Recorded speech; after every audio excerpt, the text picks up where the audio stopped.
Speaking of tracking damage, mental and physical, and characters' reactions, one of the things that irks me is when a character is not focused on the fight, or they are capable of these clear, well-constructed, full-on sentences, and I'm like, you have an axe coming at your head. The axe raced toward Drake's head, and he wondered, did I leave the iron on when I left?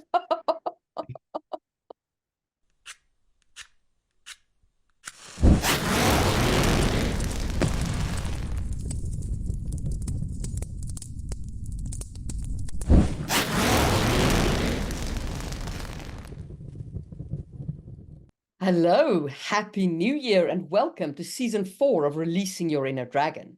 Today, we are going to be discussing the 10 most common mistakes you make when writing combat scenes. So we hope you'll enjoy this episode. Just before we get into it, my name is Marie Mullaney, and with me as always is my co-host, Drake. Hello, everybody. Okay, so Drake, you had the first one on our list of 10 egregious mistakes people make. So why don't you kick us off?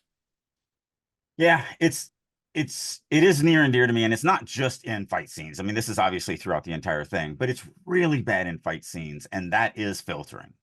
And just to remind everybody what filtering is when it comes down to sentence structure. So you have to understand, you have to be able to diagram a sentence, and don't get freaked out. You only have to diagram two little simple things: what's the subject and what's the action. So when you have something like, I watched as the punch came toward my nose. Well, the sentence is not about the punch. The sentence is about the subject is I and the action is watched. But that's not cool. That's not what we're here to do. So the punch raced toward my nose is now the punch becomes the subject and raced toward my nose becomes the action. And that's what we want. I mean, we want it all the time. You really want to stay away from filtering at all costs, almost everywhere. There are a few occasions where filtering is actually better than not filtering, but they are very few and far between. But in a fight scene, it's just horrible. And whenever I get onto this, there is one. So there was a professionally published book that the guy was a really good writer, and the story was really, really interesting. But the first big fight scene that I got to was this chick watching her boyfriend in a fight. These guys jumped, they were trying to kill the boyfriend. Didn't care about the girl at all. And she's not a combat person or anything like that. So she was just literally standing off to the side, which is fine, perfectly fine to have had that as the scene. But every single line was, she watched as, one of them drew his dagger, and then she saw the dagger, slice close to her boyfriend's cheek, and then she looked as her boyfriend kneed the guy in the groin, and then she watched and it's like, what you're doing is you're making me look at her as she's looking at something cool. And I just want to look at the cool thing.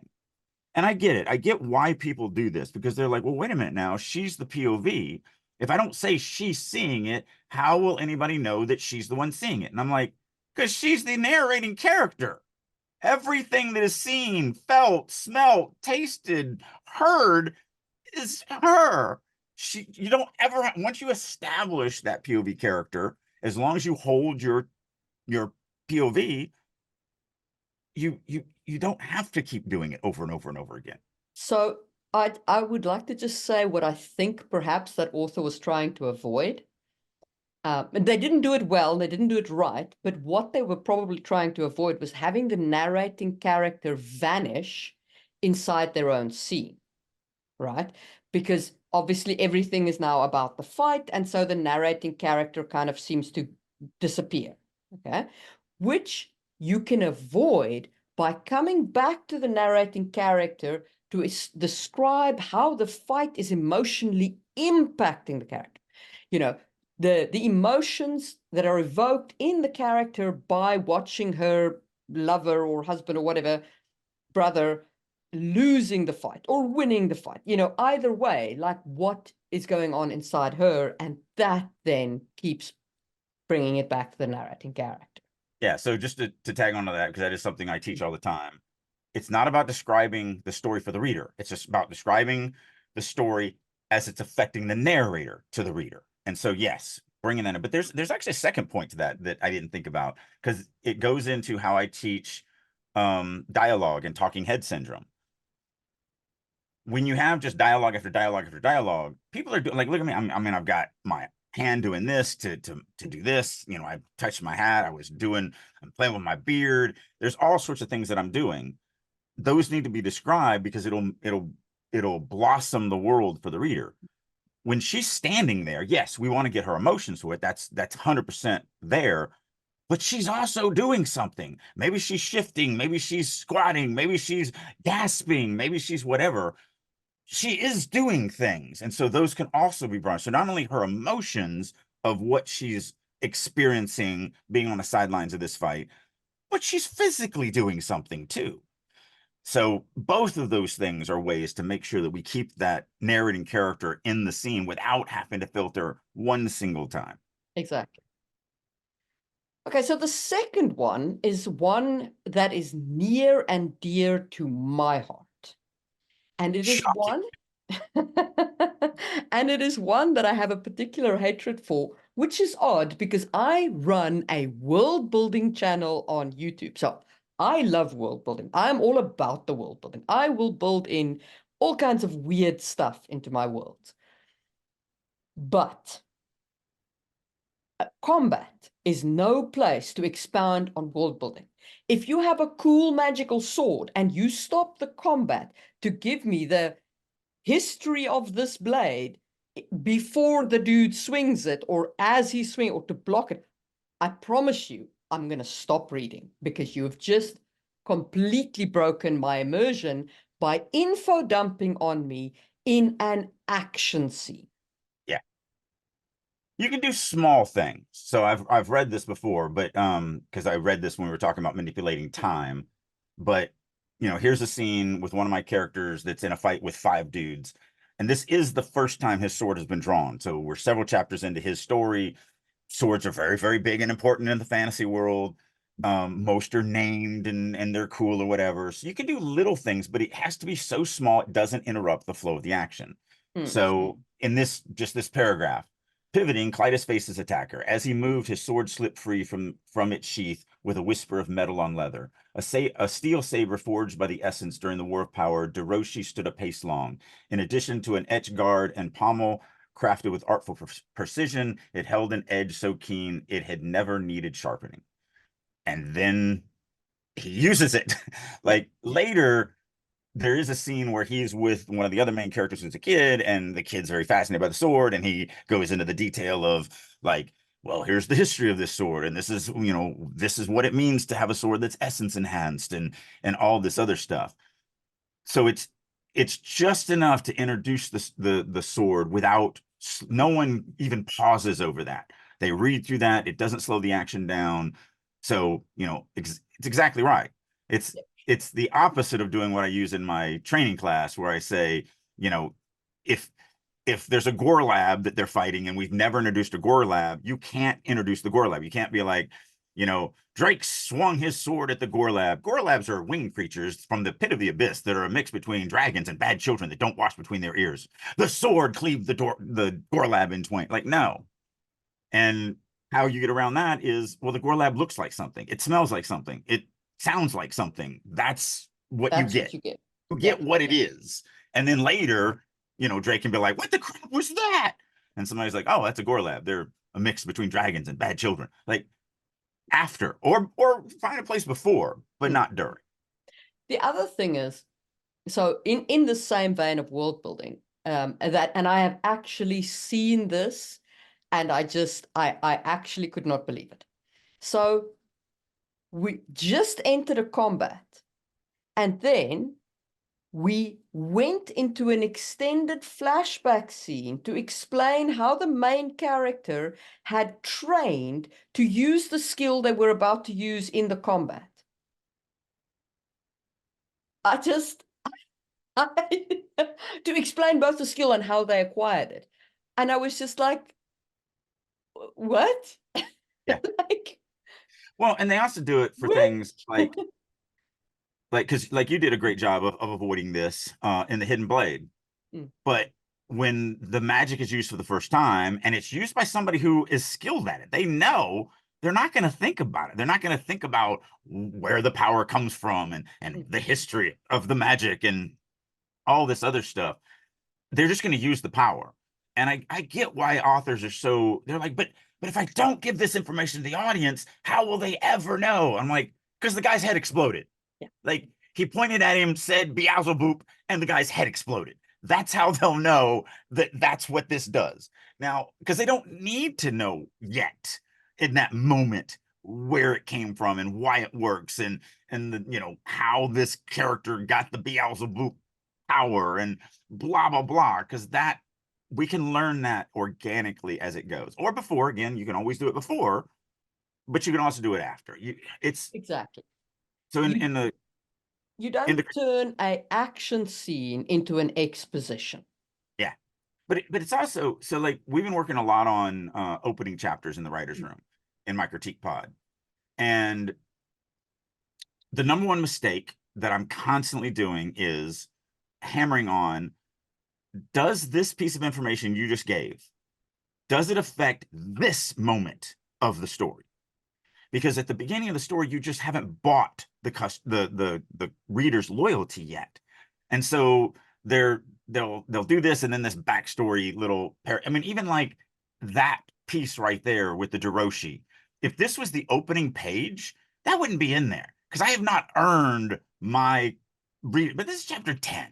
Like we're talking 40,000 words into this book. If I can't, if I haven't earned giving you 2 lines of a sword's backstory during the middle of a fight, then you really probably shouldn't be reading me because I haven't earned your loyalty at all by then.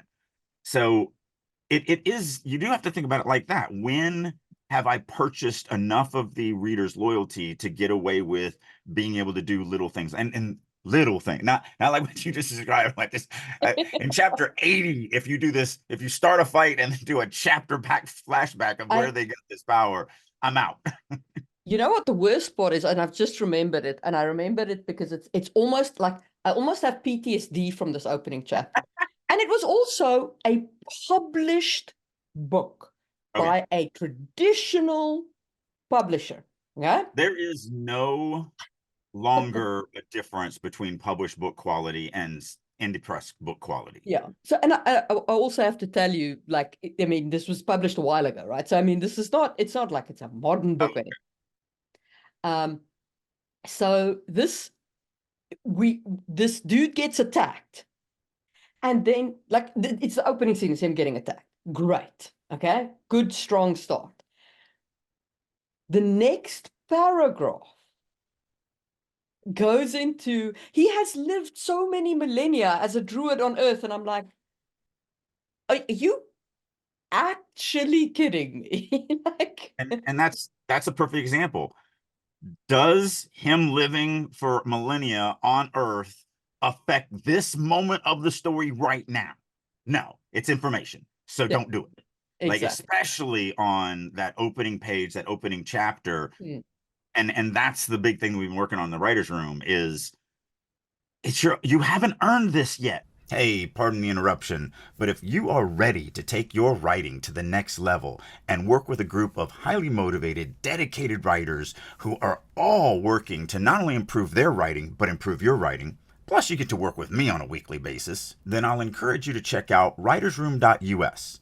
This is a website that I have created that I really wish I had 30 years ago. It's everything a writer needs to become a better writer. Not only do we do weekly critique sessions, both from other members as well as me, we have daily writing sessions. I do monthly classes, Q&As. We have activities. I do all sorts of learning exercises, such as I do a quarterly writing prompt contest and just tons and tons and tons of things. So if you're ready to get serious about your writing and you want to actually finish that novel and have a chance of it being published, then I encourage you to head on over to the Writers Room and join me there. And as a special promotion for listeners of Releasing Your Inner Dragon, I'll go one step more. If you would like to get 50% off for 3 months, reach out to me. There's a million ways you can do that. You can do it through starvingwriterstudio.com, drakeu.com, any of my social medias such as LinkedIn, Instagram, Facebook, X, whatever. Reach out to me, say that you would like to check out the Writers Room for 50% off, and I will send you a link that will allow you to do just that. So hopefully you're ready to start getting serious about writing, and I'll see you in the writer's room. I know it's important to you. You are excited about the fact that that your character's a druid and has lived for a millennium and all that. Yeah, that's important to you. Mm. But no one cares yet. You have to earn, like, let me watch this guy in a fight and then later go, oh wow, he's been alive for 1,000 years. Okay. Things are starting to, pan out here. This is cool. But I don't need it. I don't need it during that opening moment because I'm still just trying to get to like the character. And Agreed. I'm not going to like a character just because he's 1,000 years old. Yeah. That's not going to make me like anybody. So you have to earn that loyalty before you do that. So really, my biggest advice on opening pages, just go back through it and every single line, ask yourself, is this information that I'm giving to the reader? Or is this something that is actually pertinent to this moment of this second of this scene? And if the answer is it's not for the second of that scene, then it gets cut. And you're gonna be like, no, they must have. No, they don't. Readers are very smart. They do not need that information. They do not want that information. It bogs them down. And it's the same thing in a fight scene. So, to bring it back to here, world building during a fight scene, they are interested in the fight. They want to see how it's going to happen. They want to see who's going to survive and what Mm. damage is going to get taken. And they don't care about your gore lab. Yeah. Like they'll learn. They'll be cool on that later. So, and now having just said all about like, don't give all this too much information, let's talk about what you do need to give. And this was your one point, Drake, not setting the scene. That is something that I think is the most. I mean, it's probably a tie. You give too much backstory information, but even with the backstory information, you fail to set the scene. There is no camera in this. And this is where I come up with my Drakeism of you're writing two books at the same time, one in your head and one on paper. You can't give the audience the book in your head. So just because you can see where everyone is at on the stage as they're moving around and fighting and tumbling and doing all their stuff, the audience can't see it unless you paint it. It has to be in the paper book. It can't be in your head book. So one of the things that is, I think, the hardest to do during a fight scene is you have to remember that every single moment you also have to be scene setting. Every moment. And the trick to that for me is really just don't describe something, use it. So don't describe, like he stood next to a weathered building with, flaking paint. You describe something, and that's just because it was from the scene. The mace whisked past his head, crashing into the paint flaking wood of the building next to him. Now I can see the building, but it's also during this action that's going on, as opposed to me just describing the building and then describing where I'm at and then describing the mace coming at me. It's about looking for organically working with the environment to also describe the action and the moment and everything. And just you're constantly doing this with the environment. Otherwise, it becomes the same thing as I talked about earlier, where it's just talking heads. It's just now in a fight scene. Yeah. And with talking heads, you just have lips floating in a black void. If you're not scene setting during a fight scene, you just have two people fighting in a black void. Like there's nothing around them. They're just floating in nothingness. And that's just horrible. It's a horrible, horrible thing to do to a fight scene because you can see it, but your audience can't. So I think that key of it being organic is really what you should take away from this. In setting your scene, you want to kind of dribble the scene out. You don't want to describe it all up front, and you want it to be part of the action.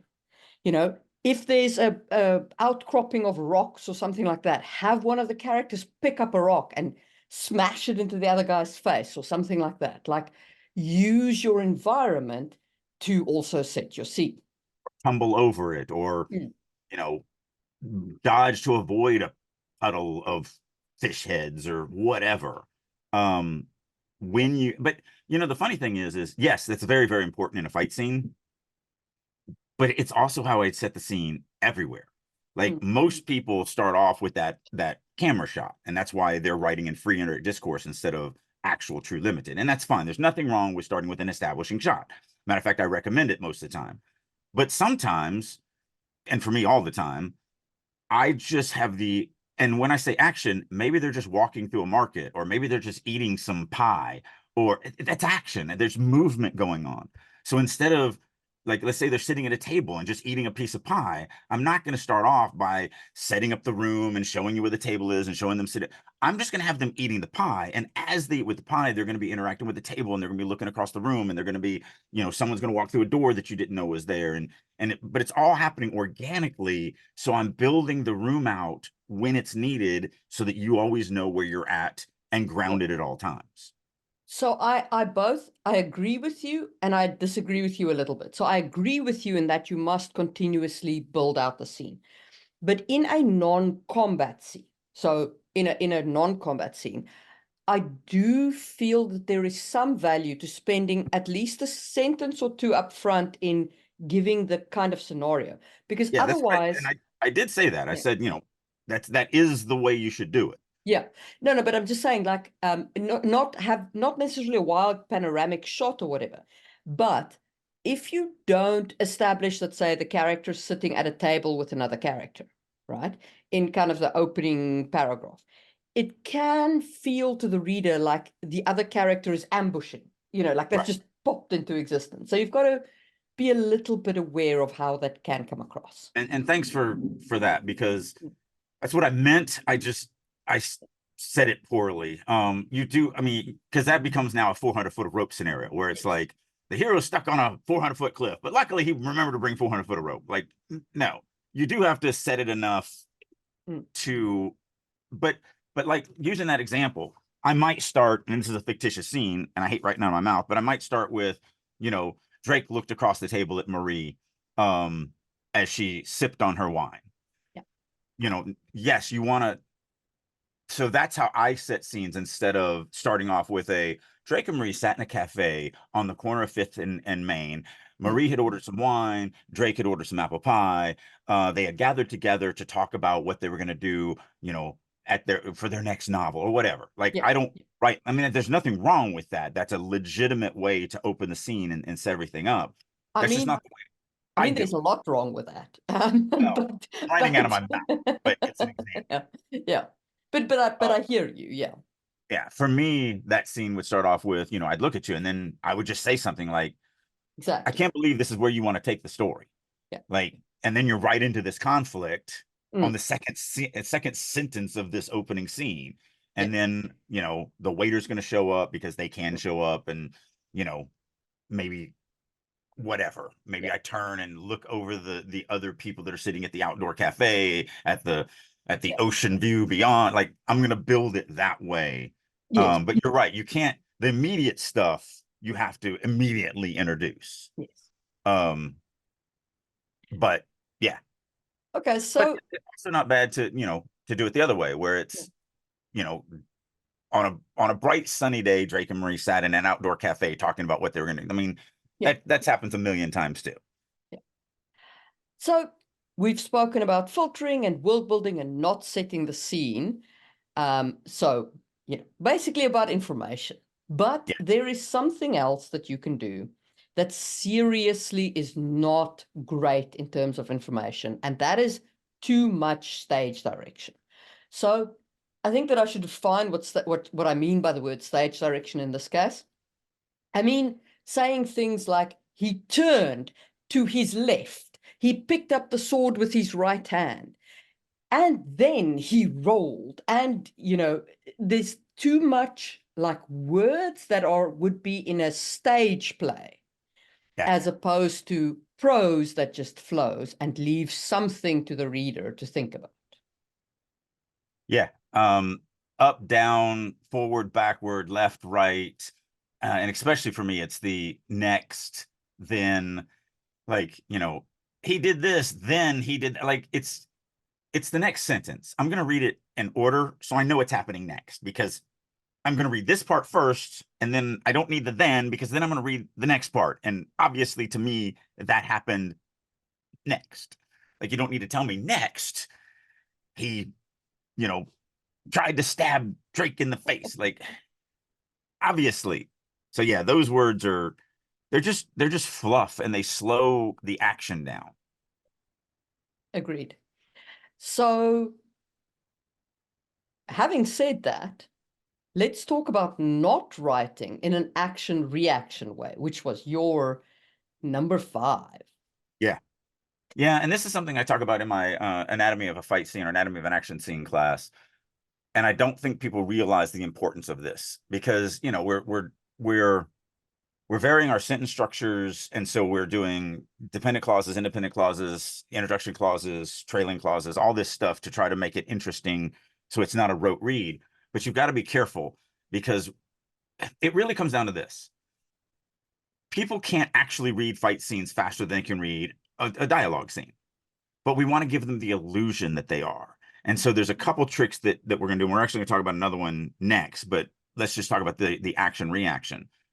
When they do things in order, their brain doesn't have to take time to build that. So it's not even just action reaction, like, you know, Drake got punched in the face and his head whipped back. I wouldn't write that. That's terrible, but as an example. But it's also the reason why it's so important to write an active voice versus passive voice, because in passive voice, you're also doing things out of order.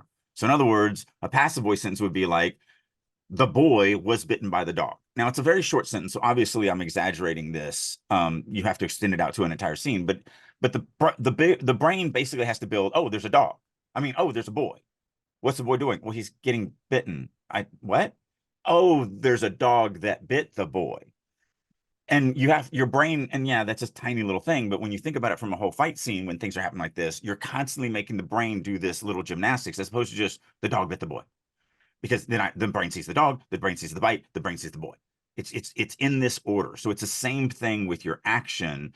You know, we want the action to happen, and then the reaction of that action needs to happen next.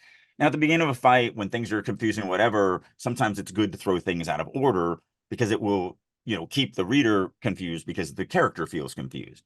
So the example I always use is like, let's say we're writing a story of, you know, 4 soldiers in Vietnam walking down a trail, and they're just, you know, they're not worried about anything, and they're talking about mama's apple pie and girlfriends, all this stuff, and then all of a sudden one of their heads explodes and brains go flying all over the POV character. Obviously, I'm not going to start with the sniper who's out there and do the action. I'm going to start off with the reaction. But then somebody's going to yell sniper, everyone's going to hit the ground, and we're going to go into that action reaction, action reaction, action reaction. I'm gonna push back and say that the head exploding is the action. The You could, reaction is brains all over my face. right. You can look at it like that. Yeah. That's fine. But Hmm. technically, there was a sniper who fired first, was the action that caused the brain to explode. Yeah. 100%. Yeah. So we don't know what caused the brain to explode until later. So that's what I mean by that. But you're right.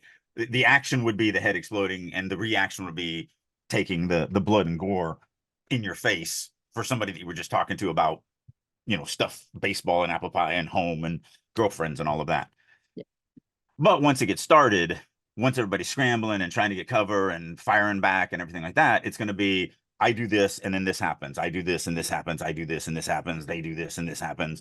We're going to keep it in that. And that's the reason why, and we don't even have it on here, so I'll just mention it here. That's the reason why, first of all, you should never write in passive voice. Almost never. There's only a couple times where it's needed, but it's really egregious in action scenes. First of all, it's an action scene. You kind of want to write active voice. I mean, it's kind of in the title. Passive voice doesn't really work for an action scene.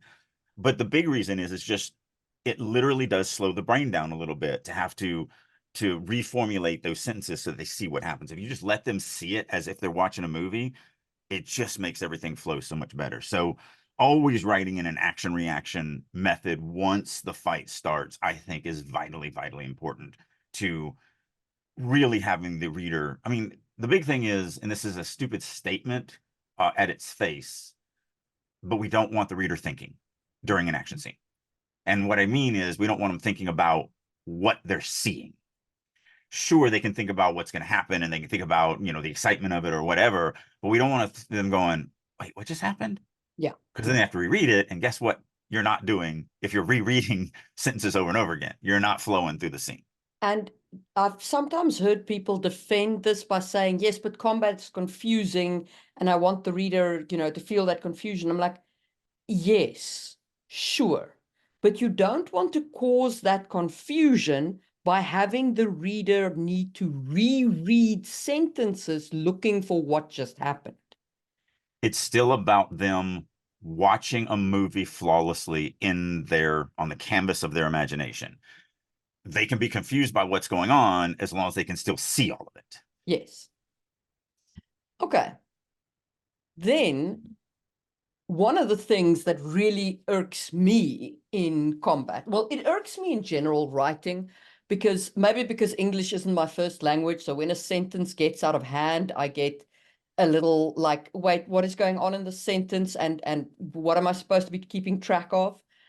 But in a fight scene, in a combat scene, run-on sentences are the bane of my life. Like, I in a fight scene, I want those sentences to be short, sharp, clear, and deal with one thing. So that, and the paragraph deals with one sequence, so that I can flow through that scene and consume it. And at least it feels to me like I'm consuming it really fast, because short sentences also help with that. Short sentences thus feel faster, Mm. even though it's an illusion. It's not really, the scene hasn't really picked up, but all of this stuff that we've been talking about really does all feed into that one thing. It's the illusion of the fact that, oh, wow, the story's gotten really fast. They're reading at the same rate that they're reading before. It's just that the shorter sentences, they're consuming it faster. Always in active voice. They don't have to, their brain doesn't have to do gymnastics, try to figure the sentence out. Writing in an action reaction way. They just see this movie as it's playing out, and they're just constantly enthralled by it. And they're no longer having to even struggle. Long run on sentences is going to be the antithesis to that. Reaction action sentences are going to be the antithesis of that. Passive voice, all of these things that we're talking about, not setting the scene. Because in other words, we don't like that. Even goes back to that. Like when I say I don't want them thinking, I don't want them thinking like, wait, where am I? Mm. You know, it's like I describe a boardroom that two people get in a fight and there's chairs and chalkboards, and all of a sudden Drake gets thrown into the bushes. And Mm. you're like, wait, there's no what? But in my head, they went out of the building and now they're in the parking lot. Yeah. But I didn't set that scene. And so therefore now the reader's just like, bushes? Mm. There was no bushes in this room. Matter of fact, there was a line at the beginning that the boss didn't even allow plants in the building. Like, so yeah, it's all of this comes down to like literally everything that we talked about for the first six things all kind of tie into the don't let the reader think about mundane stuff during a fight. Then you wanted to talk about not tracking damage, both mental and physical. Yeah, this is big for me because I am such a graphic, action writer. Um, to me, it's very important. Any damage that I'm going to give to a character is going to affect them, not just now, but also throughout the story. And I just don't think a lot of people really keep up with that. First of all, it's one of the tools that I use to take some of my more powerful characters and make the audience concerned. So, like in the opening fight scene of the first Genesis book, where Klain, the big lion dude, is fighting in the arena. He's an 800-pound, 7.5 foot tall lion dude fighting a bunch of people. He's literally going to just rip through them and kill all of them. So, what do? Well, I give him damage. I look for ways for these guys to get in a lucky shot or whatever. So like the one big final fight, he takes a blow to the side of the head and the entire world goes black. And, he can't see anything. He's, all dizzy and deranged and he's basically just flopping and trying just not to get stabbed at that point. And when you do that, the audience is like, oh, okay, this is how he could die. It's actually giving them that chance of failure. He's a main character. They know he's not going to die in chapter 3. That would be a terrible story at that point if there's 60 chapters in the book. But it's still keeping up with that. And then I've talked about this before. One of my favorite movies is The Hitman's Bodyguard. I really do love that movie. I thought it was brilliantly done, but there is some things that just irk the crap out of me. So like in the one of the opening scenes where the Samuel L. Jackson character, who's the hitman, escapes custody, somebody from about 15 feet away shoots him in the lower leg with a high-powered rifle. Yeah. Just think AR-15, whatever. It's not an AR-15, but it's a combat rifle. Yeah. Now, nothing wrong with that. like he limps, he's in pain, all that I'm perfectly fine with, because you take a bullet through the meat of your calf and it's going to affect you. And they did a great job with that. What pissed me off was in the next scene, he's bandaging himself and he takes a knife and he pulls the bullet out of the wound. The only way you can pull the bullet out of the wound at that point then is it hit the bone. And if a high powered rifle hits the bone, that bone is shattered completely from knee to ankle. Like there is no bone there anymore. There's just splinters. So he's not hobbling away on that leg. He's not putting any pressure on that leg. And I mean, at the end, he kicks somebody with that leg. And I'm just like, and the worst part about it is it's not needed. Like he could have just still stitched it. He still has a hole in his leg if it just went through the meat. So he still has to stitch himself up and bandage it up and all that. You don't have to pull the bullet out, because then anybody who knows, Just let the combat and bullet go through and through. right, Yeah. like that happens all the time. Yeah. So that just frustrated me to no end, because then for the rest of the movie, I'm like, he can't walk. He can't run across this field. He can't kick that guy with that leg. Like that leg doesn't exist anymore. It literally is just rubber as it's flopping around because there's nothing but shards in there. And so and I it's not that hard. Yeah.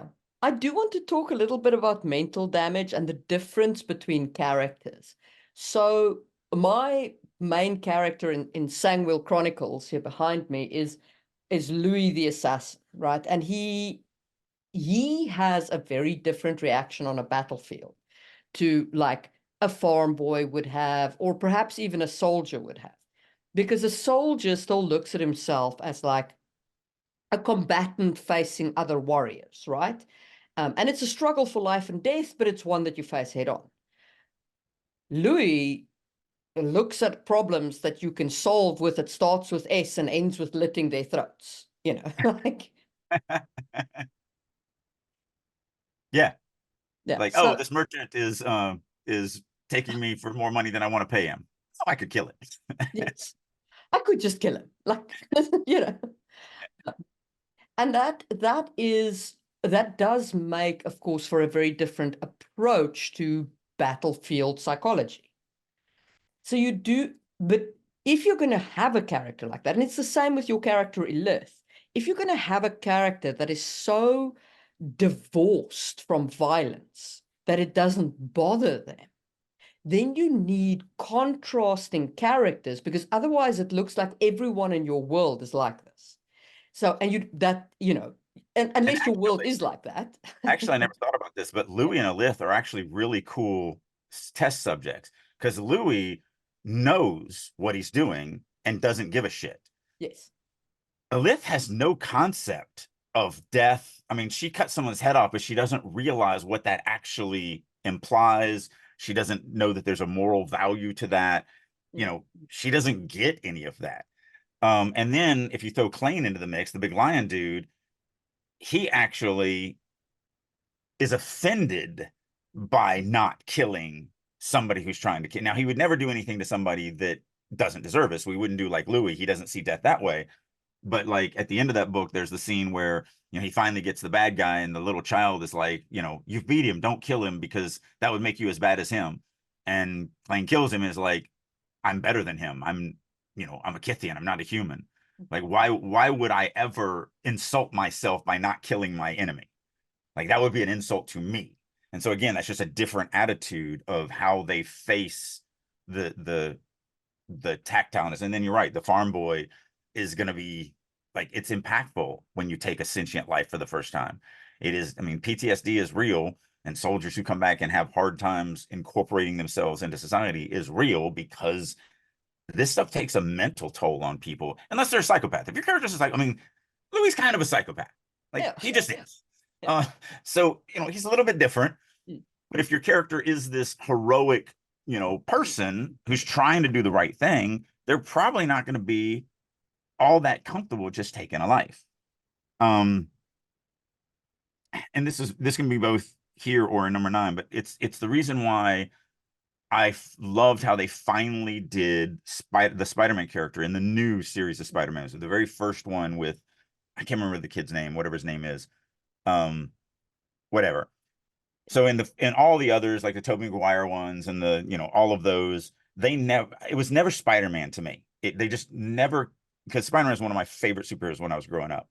And they just never captured him. And this new one, the reason why it made me so giddy is they finally captured the motivation they had. So, like at the end of the movie, he needs to stop the Green Goblin, Hobgoblin, whatever it was. And so he's fighting him and he's like, I'm going to stop you because I'm the hero. And then he's like, oh crap, I'm hurting you. Wait, no, I'm sorry. I'm sorry. Let me help. Oh, wait, now you're hurting me because I'm helping you. No, I got to stop you from hurting. No, I'm hurting you. I'm so sorry. I didn't mean to hurt you. Like, and that's this beautiful, innocent teenage mentality that Spider-Man was supposed to have. He wants to be the hero and stop the bad guy. He doesn't want to hurt the bad guy. He doesn't want to do any damage doing it. He just wants to do the right thing. And they never captured that in any of the other Spider-Mans. And in this one, they truly captured that beautiful, innocent, sure, I'm a hero and I'm going to stop you, but I can't live if I hurt you. That would be terrible for me. And that's just talk about comparing him to Louis. That's a very different character from that mentality. So knowing your characters and then tracking that, because you track it the other way with Louis, where he goes less, like he starts to see more of the damage that he could be doing. Yes. Spider-Man goes, more callous because he realizes you can't have this, teenage mentality when you're fighting people that are literally trying to kill millions of people. Yes. So that's where you get your character growth from. But if you don't track it, if you don't pay attention to it, then it just kind of becomes the character just never grows in that aspect. Like Louis teeters on the brink of being a psychopath, and basically his growth arc is retreating from it. Yeah. Retreating from that brink. Now he can obviously never go back to being an innocent farm boy. He is always going to be casual about taking a life. Right. But he can be more cognizant, even if it's just intellectually. Right. Yeah. So, speaking of tracking damage, mental and physical, and characters' reactions, one of the things that irks me is when a character is not focused on the fight, or they are capable of these clear, well-constructed, full-on sentences, and I'm like, you have an axe coming at your head. The axe raced toward Drake's head, and he wondered, did I leave the iron on when I left? Yeah. It's I think that is definitely something where and that comes down to pair with your world building. It comes down to the author thinking, well, I've got to move the plot too. I've got to grow the story. No, you're in a fight. Your character is focused on, everything needs to come down to this very focused moment of, I don't want to die here. What do I got to do to survive this? Because that's what the audience wants. They want to focus on that. They don't want to, they want you to go to the story, of course, all the time, except for these moments. Like, these moments need to be these moments. Yeah. And they're not about moving the story. And so, yeah, a lot of people do that. And I guess that segues us very nicely into your point number 9, which is keeping track of your character's motivation and what they're not willing to do and what they are trying to do. Or at least looking at what they're trying to accomplish. So, like that scene that I just read from the Jiroshi being drawn, Clytus is surrounded by 5 dudes that are trying to kill him. However, he's not in that much danger from them. He's a magical fighter and they don't have the magic. And so even though there's 5 of them, they're all trained to fight this type of mage. He's really not that in much danger. However, what he does know is another one of his people, another one of these combat mages that's on the enemy side, is also hiding around here somewhere. So he could kill all 5 of these guys, and they are on the enemy side. He literally could just sit there and like, I'm just going to kill you. But that's not his motivation. His motivation is, I'm in a strange area. I'm surrounded by combatants that are all trying to kill me. I don't know what the trap is. I have to get away. I have to get away and live to fight another day. And so in that moment, he kills one of them, injures one of them, and runs. Like, the other 3 are just there. Like, he's not going to take the time, even though they're the enemy, because what is his motivation? His motivation in that moment is to get home. He's trying to get to safety. And so if you don't pay attention to that and you have him do like this heroic fight scene to kill these 5 guys, and then, oh, I'm going to hunt down this guy, even though I'm in a trap and I don't know what's going on. Like, it just becomes very unrealistic it makes the person not feel like they're a real human being that's trying to have self-preservation on themselves. So understanding what they're trying to accomplish and what would be logical for them in that moment, and then letting them do what they want to do.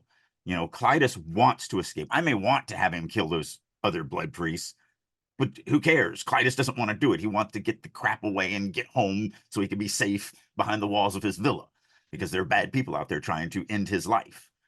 So yeah, just really understanding why the character is doing what they're doing. What is their end game? And then you take someone like Louis, who might be like, no, I can't leave any witnesses. So I'm sorry that 10-year-old just saw me do this, but I'm going to kill them too, because my motivation is no one could have seen me do this. That's my motivation. I'm going to follow through with it. I'm going to do it. And it doesn't matter, what I have to do to accomplish my motivation. You get into Spider-Man, like we were just talking about, his motivation is, I want to stop you from being the bad guy, but I'm very motivated to not hurt you. And so that gives you this beautiful thing to play with and realistic to play with, something that really adds that character and that personality, that audiences are going to be attracted to. Yeah. And I think like it's also important to know what your character is willing to do in a fight. Like, is there anything that they're not willing to do? Will they kill that 10-year-old? Or is there a line for them? Do they have a line where they say, actually, no, I will not do that.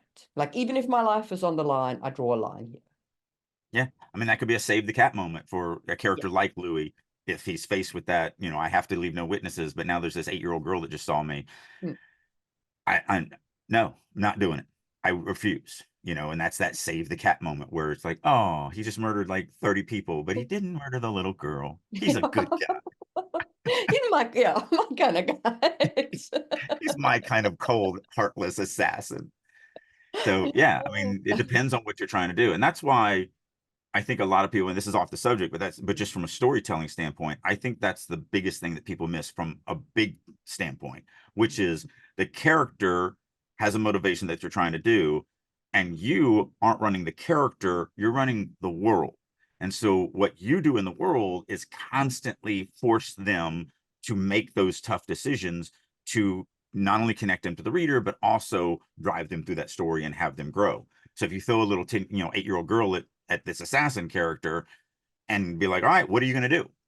Like, the story, you, the writer, have the ability to throw out that 8-year-old girl, but you have to let the assassin dude decide which way that he's legitimately or she's going to legitimately go to dealing with that. Obviously, you're also that point, so I'm being a little esoteric here because you're going to make that decision because you know the character. Yeah. But that's my point is that you allow them. Somebody at group last night said something that I thought was brilliant, because we were talking about some mistakes that he made in this, and he's like, yeah, I think that the POV's character's name was Kevin. He's like, yeah, Kevin made it really hard for me to write this scene. And I love that he said that, because it's like, yes, that's exactly what you should be thinking. The character should be making it hard on you because you're not the character. You allow that character to be the character because you know everything about them, and you let them be true to what you've created for them. And then the story is what your tool is to combat that character. And so I really love that he said, yeah, Kevin made it really hard for me to write this story. That was just awesome. I literally stopped the meeting to comment on the fact that he said that, because that is a great attitude to have. And if you want to join the writer's room and do that kind of critique potting things, links down below. If you want to work with me on a weekly basis and become a better writer, thank you. I wasn't going to plug myself, but yes, that's where you get access to me on a regular weekly basis. So the last one that we want to raise is keeping the fight realistic for your world. Okay? And that caveat is very important because obviously your world might have magic. Your people might be meerkat people who have entirely different abilities from our abilities. Like there's a vast array of fantastical elements at play in your world that obviously means that people could just walk off a wound or whatever. but then it must be realistic for that world. So, for example, in my world, my magic users have control over their bodies. They can just heal themselves. This does mean that in a fight, generally speaking, injuries do not worry my magic users because they can just literally heal themselves. So when one of them can't heal themselves, that's a very big deal, right?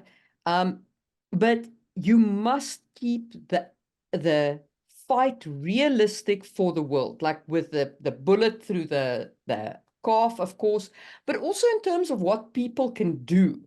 Like, if you haven't established that everybody here is a Superman who can leap over tall buildings, people can't jump, I don't know, more than 10 meters, no, they can't even jump 10 meters. What am I talking about? You need a pole for that crap. Like, Yeah.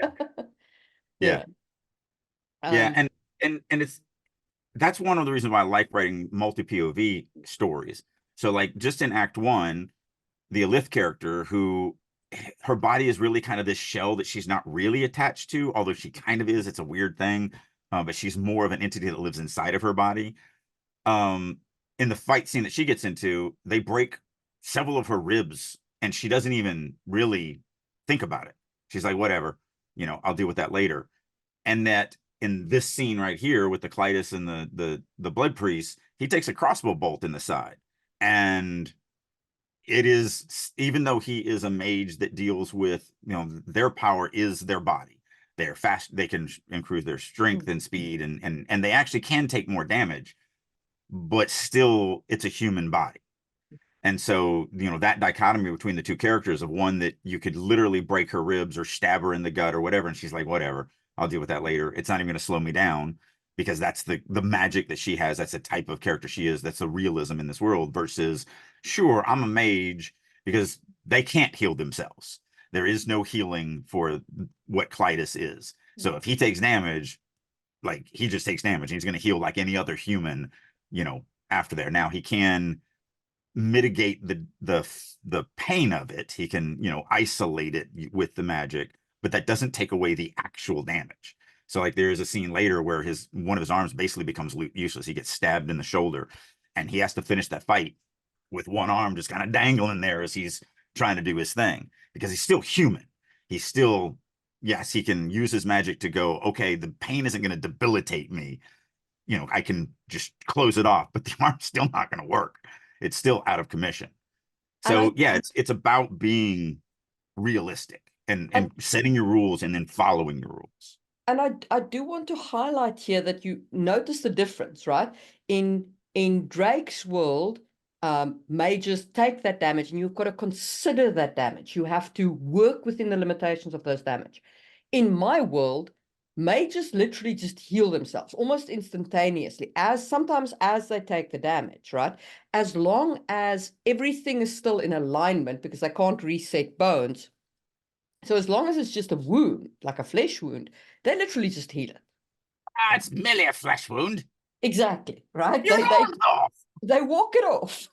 Now, the thing is that I established that as the rules of healing in my world. So I have to stick to that. I cannot now give a character an injury to make the fight more realistic if that character is a mage, because everybody knows mages just heal their body. So if I want to give that kind of fight to a character, I need to either magically exhaust them or remove their magic or somehow inflict a wound that they can't heal. Because you still have times where you make it very difficult on your characters. You don't want to make them just invincible Supermans. So what are some other things that you do to So kind of so exhausting them is obviously one thing. Like if they're exhausted, they can't heal. The other thing is, if they are there are some substances that can separate you from your magic, so you can't use your magic. Then there are some kinds of weapons that inflict wounds that corrupt so fast you can't heal them. And then what I also use in Louis's case specifically is, I actually, in one scene, spoilers if you haven't read Duke Lair, I shatter his leg bones with a sledgehammer. And he can't heal that because he can't put the, it's sped up healing. The body's healing as though it's just speeding it up. Right. And that means that when your legs are broken to that extent, yeah. Yeah, basically the point that I wanted to get to with this is whatever you do as setting your rules, the reality is you want to avoid the Superman complex. You can't just have your characters skate through unearned. That is a huge problem today with a lot of writers, that they just give their characters too much, too fast. They're invulnerable, and they don't earn what they get. And so one of the reasons why, I've set up my magic system is literally because I can, like Clytus has to fight one armed. She has, even though she made her magic a lot more powerful on the healing side, she still then had to go, okay, but what do I got to do to, it's still, we still have to make these characters earn what they're getting. But it also depends on the story. It's kind of like, it almost goes back to that, to the sonic screwdriver. Why does Doctor Who have a sonic screwdriver? It literally is only there because they didn't want to ever have the Doctor be stopped by a locked door. Like, because I'm just a human, or he's a Time Lord, but whatever, he's still just a dude. Like, oh, I'm chasing the bad guy. He runs in the building and locks the door. Well, crap, I'm done. Like, end of story. Like, no, we can't have that. He's going to pull out his sonic screwdriver and just go, and the door opens. So yeah, absolutely. So I just also do want to talk about the power, like having really powerful characters and working with them. So I recently watched Blue-Eyed Samurai on Netflix, which I highly recommend. So freaking good. But one of the main characters, there are basically three characters that you follow. Okay. And the titular character, the Blue-Eyed Samurai, when she comes onto the screen, it's a really minor character that it's actually a she masquerading as a guy. I mean, it's that period of Japan. Like, what did you think? So so when she comes on the screen, she comes with a whack ton of deadly skills. Okay. She is front loaded as at the height of her skills. This is no farm boy story, right?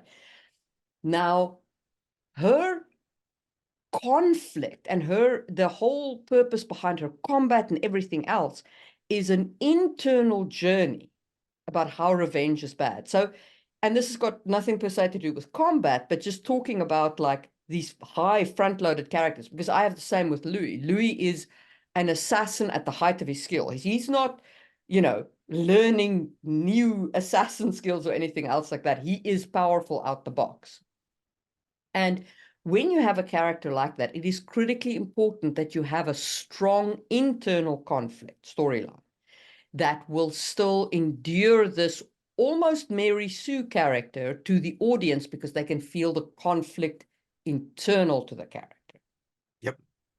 That's why I do love the dichotomy that I created in the Genesis saga, because you do have the farm boys that are just trying to do the right thing, but they don't really have a lot. They've got a lot to learn. And then you've got the two, technically three, but because Clytus is kind of front loaded as well. But the two big ones would be the Lion Dude, Klain, and Alith. Both are basically invulnerable when it comes to actual combat, which is why combat for me for those characters are pretty boring. Sure, they can do amazing things, but they're never really challenged in a physical way. Klain more than Alith. Alith is literally not even challenged at all, ever physically. It's the reason why that's not their stories. Klain's story is he just really wants to be accepted. He just really wants to fit in somewhere. He wants to be loved. And that is a beautiful teddy bear kind of story. And Alyssa, I love her story because she starts with no moral compass, not even understanding what that means, to getting emotions and getting a moral compass and actually understanding humanity, because it floods into her through the story. And so that's what their stories are. Their stories aren't, and that is one of the reasons why, like, Alith is invulnerable, because I, just like you with the not wanting to slow your mages down with physical damage because it doesn't help your story. That's the same thing with Alith. Alith isn't, her story isn't helped or hindered by the fact that she would take or not take damage. It has nothing to do with her story. So I don't even want to deal with it. So by making her Superman, I don't have to, anytime there's because it's fantasy, it's going to be fighting. There's going to be all this stuff, but it's not about that. It's about understanding the humanity of fighting and death and taking lives and sparing lives and what is good and what is evil, and because she doesn't have any concept of that at the very beginning of her story. And so the specific reason why I made her completely invulnerable to pretty much everything is because that then it allows me to absolutely focus in on all the emotion, all the mental, all the internal story arc that she is. She never has to even think about the external stuff. Yeah, It just yeah. happens. That's And why it's, one of my favorite scenes with her is where she's doing that huge fight with those three guys and she's not paying attention at all. yeah. Like, it's like a sword swipe happens and then there's like 4 paragraphs of her thinking internally before the sword swipe finishes. Like, you have this huge disconnect of the fight that's actually going on around her because she's literally thinking about, did I leave the iron on that? I mean, she's actually thinking about like, why did I feel this last night? And that works because you have other characters who don't think like that. So if you're going to, break any of these kinds of 10 things that we've spoken about now, bear in mind that you want to break them specifically and you want to do it on purpose because it furthers the narration, the theme and the plot of a given character. So I'm gonna push back a little bit on what you just, not that, but the thing before that. Yes, it helps that Genesis is a multi POV and I have all these different ranges of things that I can play with. I could write a story with Alith by herself and have it be just absolutely awesome. I don't need another character who then has to worry about dying to make her story. What I have to do is what you said earlier. I have to make sure that there's something that she struggles to earn. And while that isn't physical, it is definitely emotional and mental. And so that's really what it boils down to. It's your characters have to earn what they are striving for. It can't be given to them. And so I absolutely could write Alith as a standalone story and just have her skate through physically and kill anything and everything and have nothing ever affect her, because that's not her story. That has nothing to do with what her story is. So as long as they're earning what they're earning, you're right, it absolutely makes it better when I can bounce it off of the fact that I have completely opposite spectrum characters that you also get to see struggle in these situations. It's one of the reasons why. So I knew that I was never going to have Klain and Alith fight. They're on the same side eventually. But I had so many fans after book 1 were like, which one's better? Which one could win? Like, what would happen if they're in a fight? So I do answer that question in book 2. I just don't do it with them fighting. Basically, Klain fights this thing, and it basically kills him. Yeah. He's only saved because a healer happens to show up right at the end. But Alith is with that healer, and she's like, "Oh, I'll go take care of this thing," and she just basically skips over and kills it without even thinking. And that's my way of saying to the audience, Alith would win the fight. like without even question, Alith is so much stronger than this. And she's like this 5'4", 90-pound nothing. And I've already said he's 7.5 foot tall, 850-pound lion dude. It wouldn't even be a fight. It would not even be a fight. So that was just my way of answering that for the fans without, because they're not going to get into a fight. It's not happening. So those are our 10 mistakes. Actually, yeah. I want to add one thing that I think is hilarious to this last point, this 10-point keeping it real. Because there is one mistake that I see, especially in YA, that happens all the time that really, really bothers me. If you're going to set up that a character is some way and then not allow them to do what you set up that they can do, shame on you. And so this happens in almost every vampire book that I've ever seen. It's always a vampire falls in love with a human woman who's also, there's also a human love interest or whatever. And so the vampire is stronger than anything and faster than anything and brutal and just a killing machine. And then all of a sudden you finally have that fight between the vampire and the human love interest. And he's like, all right, come on, let's fight. We're just going to fight fair. Like, no, I've never walked into my kitchen, saw a roach on the floor and went, all right, let's go ahead, take some time. Let's stand up and fight. Like, no, I'm 6 foot tall and weigh 185 pounds. I step on the roach, it dies. And then I just clean it up. Like there's no discussion. It's just dead. It cannot stand up against a fight with me. So a part of realism is also, and that's a good thing. It's a good thing to force yourself. So like one of the stories that I wrote for Sony, there was an elf who had to kill a dragon and he has to single kill this dragon. There's no way, literally no way just in a head-on-head fight that this elf is going to survive this fight. But he has to survive this fight, and the dragon has to die. So I spent probably 2 weeks mapping that out and figuring out, because that's, in my opinion, the story that you're telling should actually make it difficult for you to write. So like that, what the guy said last night, where Kevin made this really hard for me to write, that's a good thing.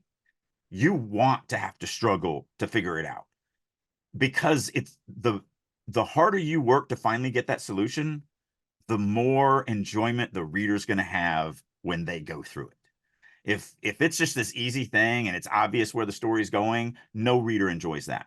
But if you got to this point and you were like, well, crap, how do I save the kid? Like, they're going to die. Like, don't go back and change that. Figure out how that character's going to survive. Like, force yourself. And if it takes you weeks to do it, who cares? Figure it out. Because then the readers are going to hit that point. And they're going to be like, oh, well, the character's going to die. And then they read through it like, oh, I cannot believe that happened. That is so amazing. And that's where the magic comes from. You want the story to make it hard on you, because the harder the story makes it on you, the better it's going to be for the reader. It's just that simple. So your vampire's just going to kill the dude, or beat him to a pulp and tie him to a tree upside down 50 feet in the air, whatever. However he's not going to struggle. He's just going to do this. And he's a vampire. He's not even going to be morally hurt over the fact that he did this. So just be realistic to your people, understand their motivations. Like, it's so important, in my opinion. I agree. So I wanted to add that on there, because my vampire story really bothers me. And there's a lot of you out there writing vampire stories. So if you're going to make them killing machines, then they need to be killing machines. And if you need to save a human character from them, then you're going to have to work really, really hard to figure out how to save that human from that killing machine you just created. Agreed. I fully agree with everything you've just said there. So those are our 10 mistakes. What do you think about them? Leave comments down below. While you're down there, hit the like button, share it with a few friends, distribute the love. If you If like you what you want to, heard on this and want to hear more of it, follow us on, whatever social media platform or YouTube or any of the podcast platforms. yep. And if you want to support us in what we do, links to our Amazon profiles and Drake's Writer Room, my YouTube channel, all of that is down below. Check those out. You might enjoy any or all of them. And we will see you soon for another episode.